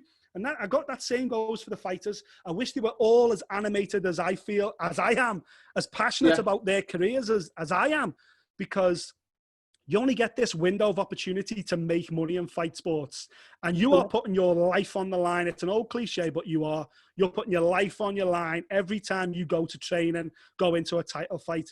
You deserve to make as much money as possible. And if making as much money as possible involves you saying some outlandish stuff and maybe half the world going, he's a prick him. Did you hear what he said? Do you really care what someone in California thinks or someone in London thinks or even someone who lives at the bottom of the street thinks about you? Do you really care? Because when the door closes, it's just you, your bank account and your family and your circle of friends. That's all that matters. To make the big money. Exactly. The one I worry about from the UK is Arnold Allen. I think he's got all of the ingredients, another one, but you don't see enough of him. No. It's like, where's he gone? He should be fighting now. I just love him. All the talent in the world. He's got all the talent. Oh, he's got the gift on in front of the camera, but I just don't see enough of him. I don't understand it. No, and the thing with Arnold and a lot of fighters are like this. He's very quiet. And this is something we're seeing now with Daniel Dubois. Daniel Dubois isn't great in interviews. You know, Adam, who works with me on Fight Disciples, excuse me, I think Adam's probably done the best interview with him. And again, I'm biased, but I think Adam did a brilliant interview with him because Adam's brilliant at what he does. But he's a tough interview, Daniel, because he isn't comfortable in front of camera. He isn't comfortable at talking. But guess what? Mike Tyson wasn't in the early days. You know, there's not many sound bites you get at Mike Tyson early in his career. It's only later on when they let that animal out in him. But early on, when he was a stumbling teenager, they kept him away from the cameras. You don't need to do it. Now, Arnold Daniel's one of them. He's not a big talker. But sometimes you don't have to be a big talker. Let your actions speak louder than words. Get in there, do the job. And when a lot of fighters as well, and I preach this all the time, don't do it.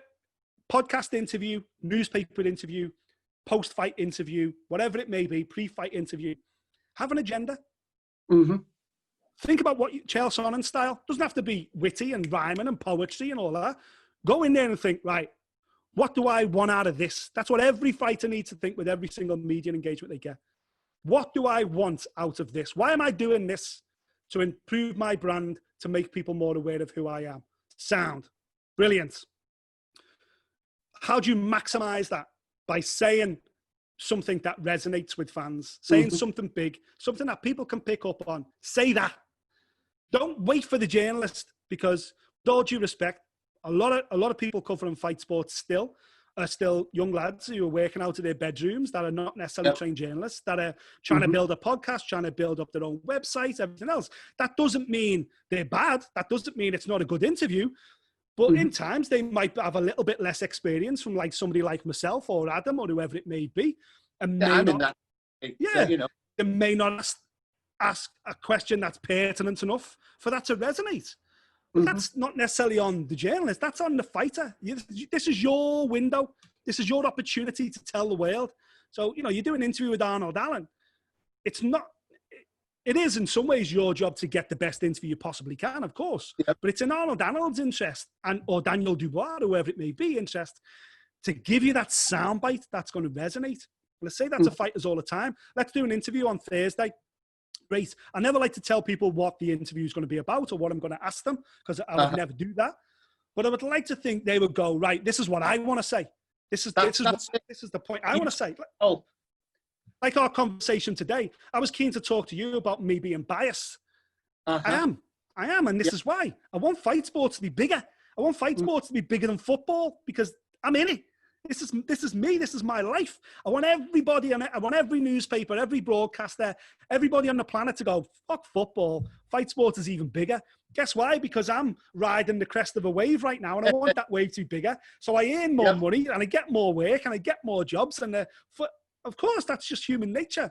So I'm always going to cheer for what makes the most sense for fight sports. I'm always going to support what makes sense for fight sports. And fighters need to be a bit more, not to be big-headed, maybe a bit more like me, champion their sport a bit more, give us that soundbite, talk about stuff, talk about opponents. And that can be a kid fighting for the central area that goes, yeah, I'm central area featherweight champion now, but I tell you what, I'd fucking batter Josh Warrington. Give me a chance, Josh Warrington, I'll batter you. And half of us might laugh. But now that kid's in your head. Remember that fucking kid? He said he'd knock out Josh Warrington. He's only central area champion. Cheeky bastard. Oh, he's fighting next week, though. I'll watch him again. He's funny. He's a good laugh. That's how he got the fight against CM Punk, wasn't it? I can't remember his name. By calling CM Punk out, which was one of the best call-outs on that Dana White looking Mickey for the Gall. fight. Yeah, Mickey Gall. That was that was spot on, that wasn't it? You know what I mean? It made so much money.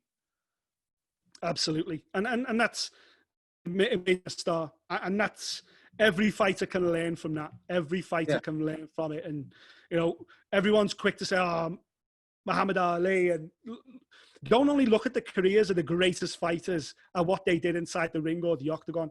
Look at what they did outside of it. Of course, you know, Ali's absolutely unique, of course, because he was so much more than just a sportsman, in fact. But the moves he made, the decisions he made, the Gorgeous George references, everything else.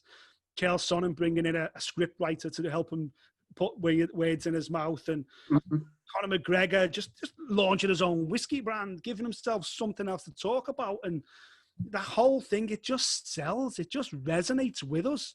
It paints a different picture that you go, wow, these people are superheroes. And that brings you back to the first point, why I'm so enamored with fighters. I couldn't be one.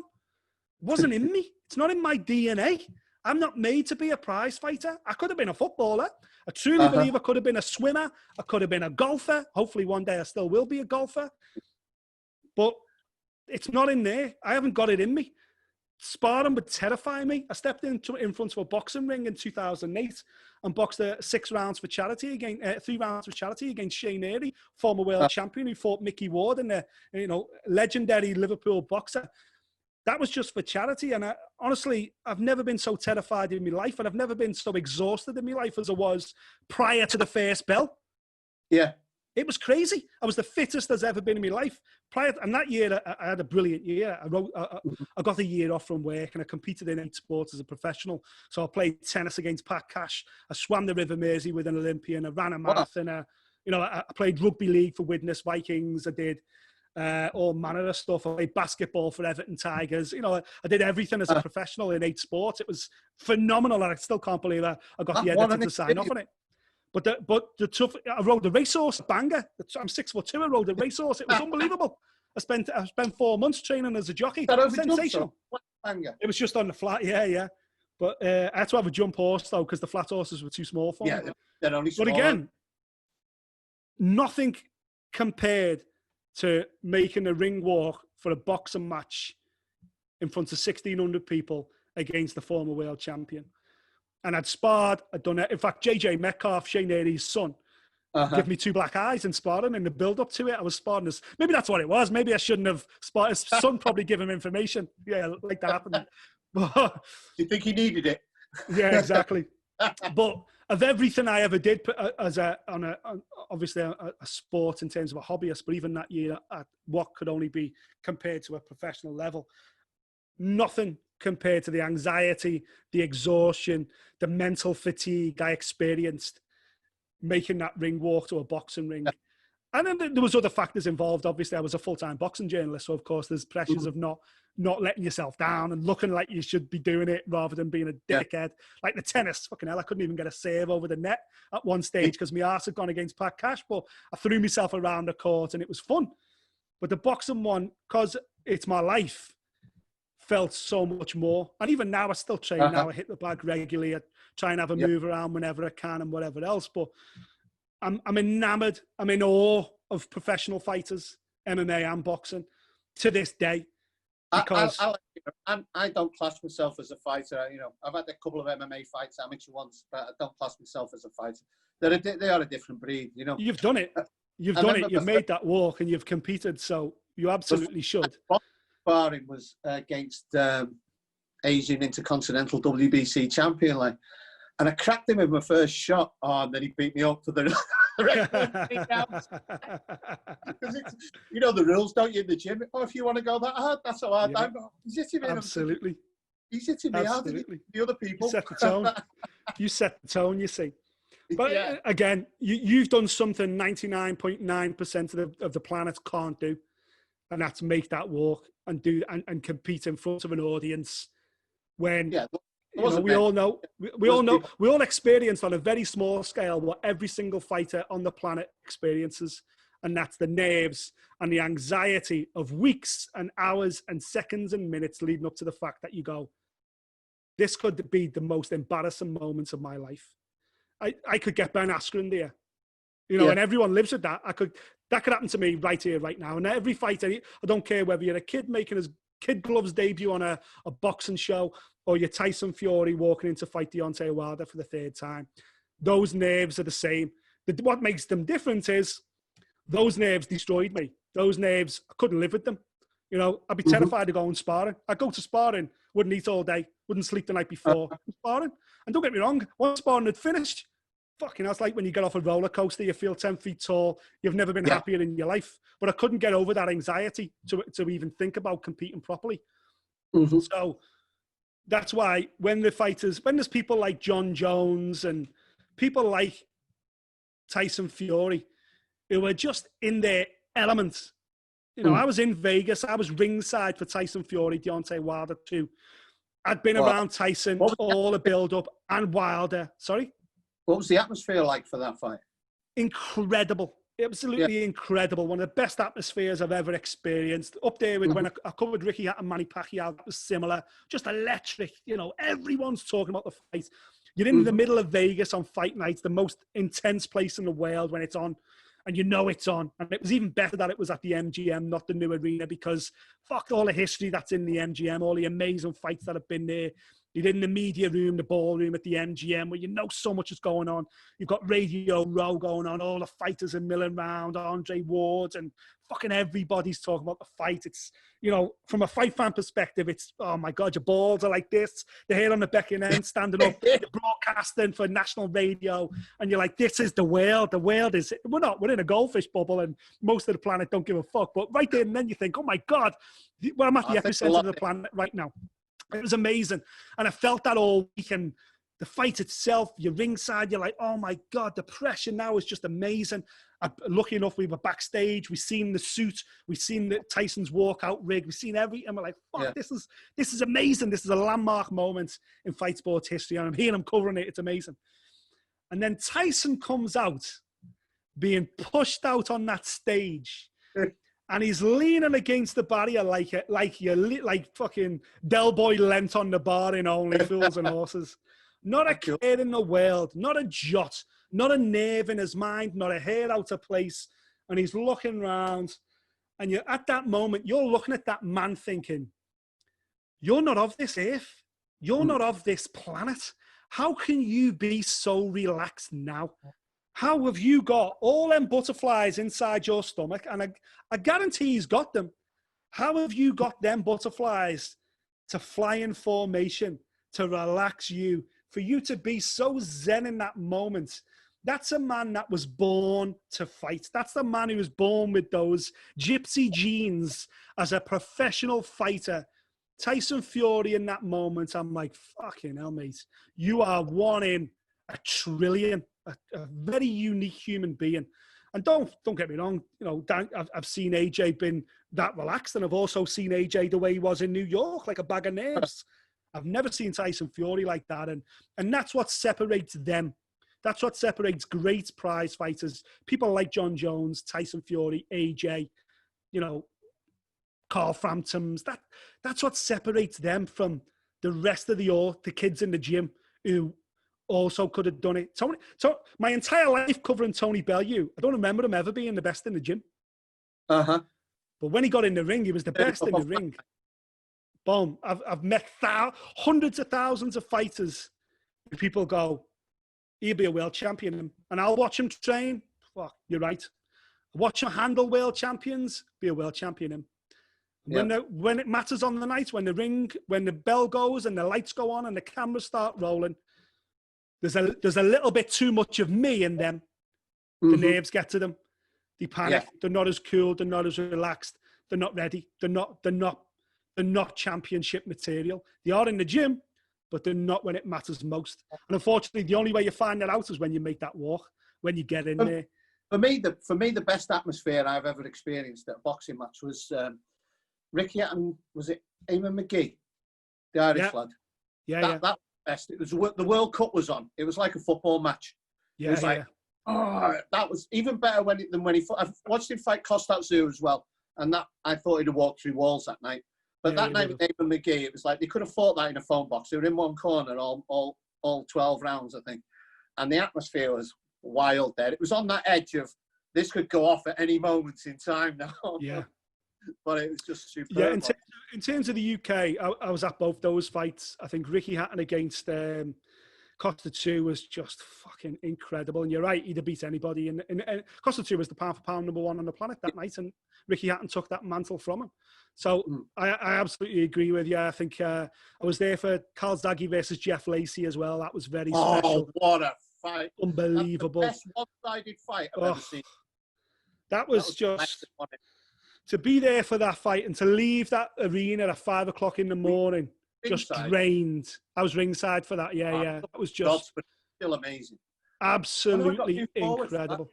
Yeah. Did you hear? Yeah. I got moved forward a bit further because I was up in the gods, and then me and my mate got moved forward, and it was just an unbelievable fight because he was meant to be the Mike Tyson. This build up, going to do this, Calzaghe's hands, and I was just in awe of Calzaghe. But listen, I can compare, in the UFC terms, nothing quite comes close to Conor McGregor making a cage walk, walking to that octagon.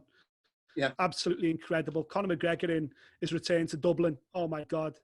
That was just absolutely mental. Probably one of the loudest. Darren Till walking out at Anfield, at the Echo Arena to fight Stephen Thompson. Absolutely incredible atmosphere.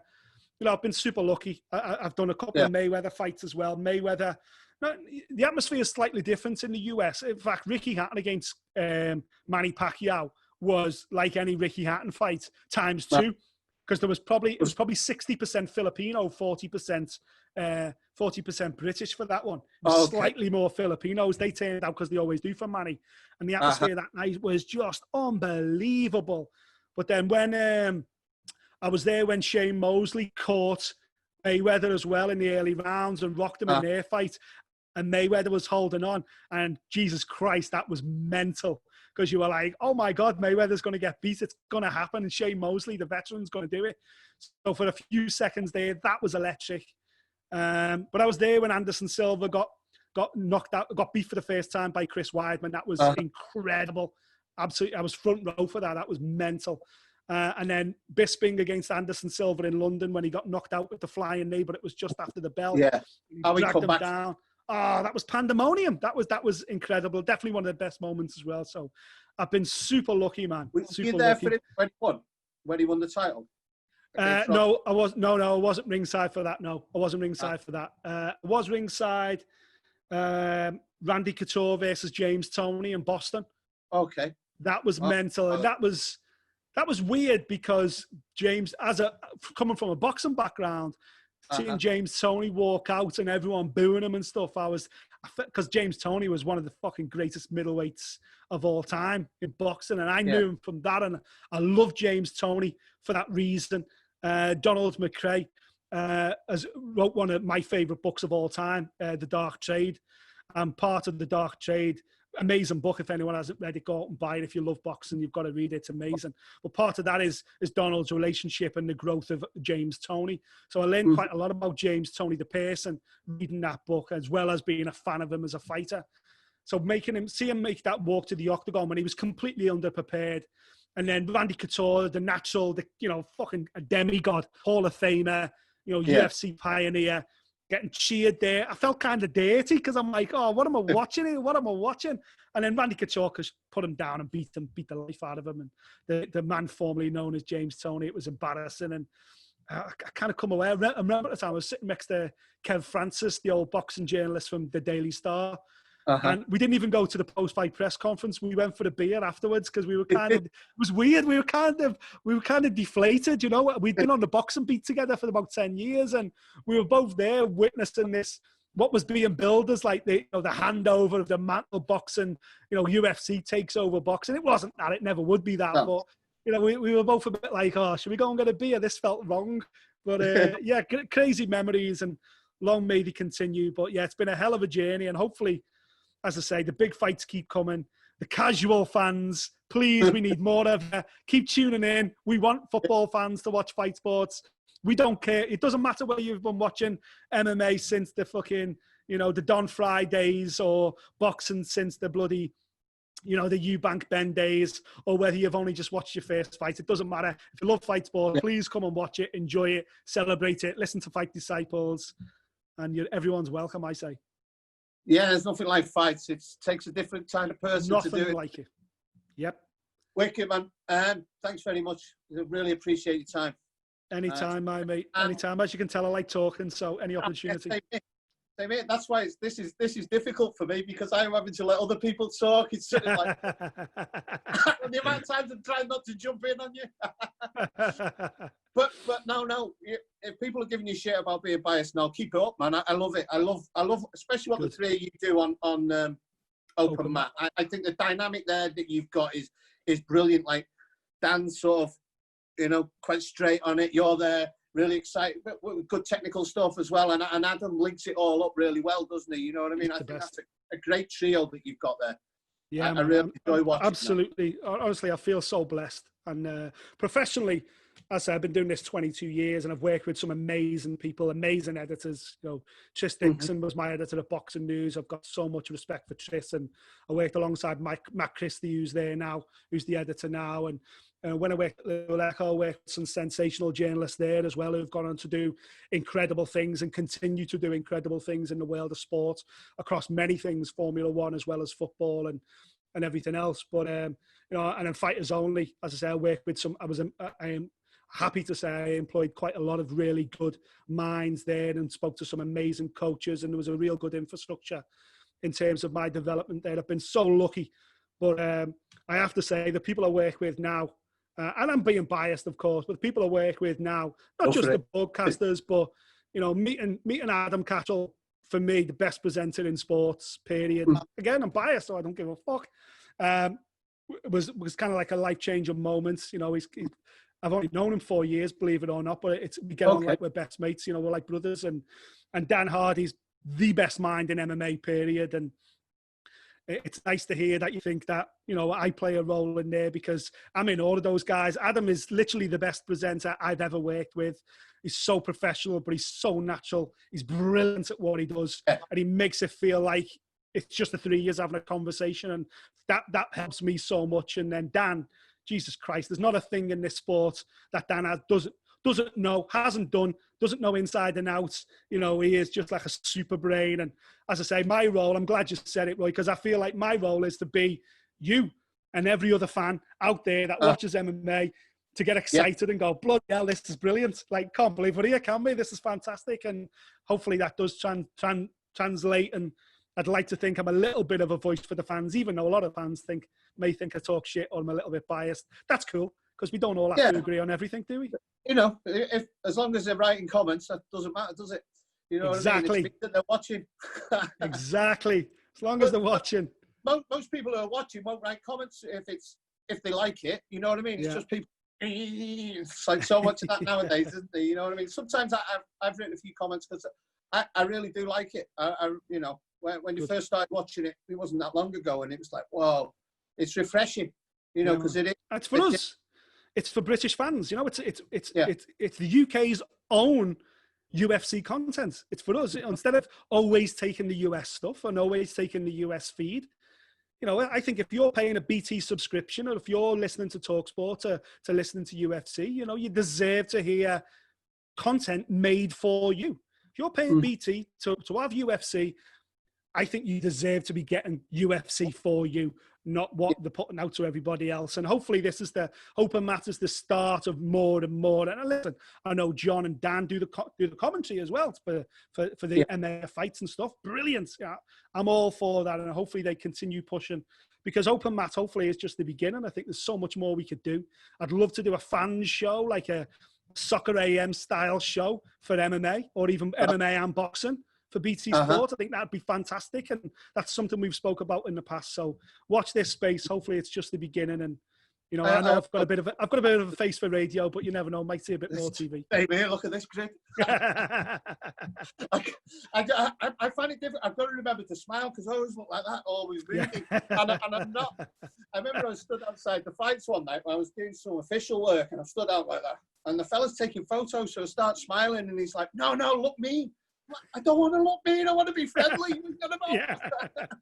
I'm enjoying myself. And then, again, there's another little thing as well with people who get upset and go, you know, the other week we did a top 10 ranking of fighters that should have won a UFC title that haven't. And I was like, oh, fucking Rockstar Modafferi, Diego Sanchez, and blah, blah, blah. And I threw some fun names in there. And like the backlash when people are just going like, "Oh my God, what the fuck? Why is this casual on there? He's got no idea what he's talking about." I'm like, man, this is my job. Like, you watch, we all watch sport to be entertained. I'm involved in it because I love it. But top and bottom of it, again, it comes back to why I champion Masvidal and McGregor. I want to be entertained. I want this to be fun.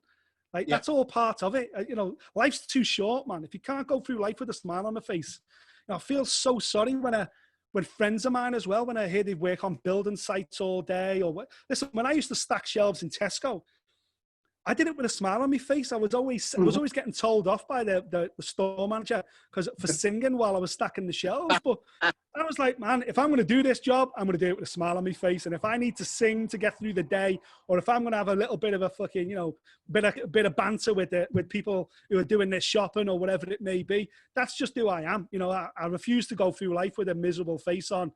And I get a little bit like that when people have negative comments. I'm like, man, I'm gutted for what's going on in your life, that you've actually gone out your way to comment on something negative. Like, if you don't agree with me, that's cool. That's part of me offering a debate. I don't want to sit on the fence. I want to offer you something so you either agree or you don't agree. That's great. Let's talk about it. Let's debate about it. And maybe we'll see eye to eye and maybe we won't. But when people just get on there and go negative and like, you know, fucking this guy casual, blah, blah, blah. Doesn't bother me, mate, because you're commenting. That means people at BT are like, mate, that got 50 comments. That's great. That got 100,000 views or buzzing.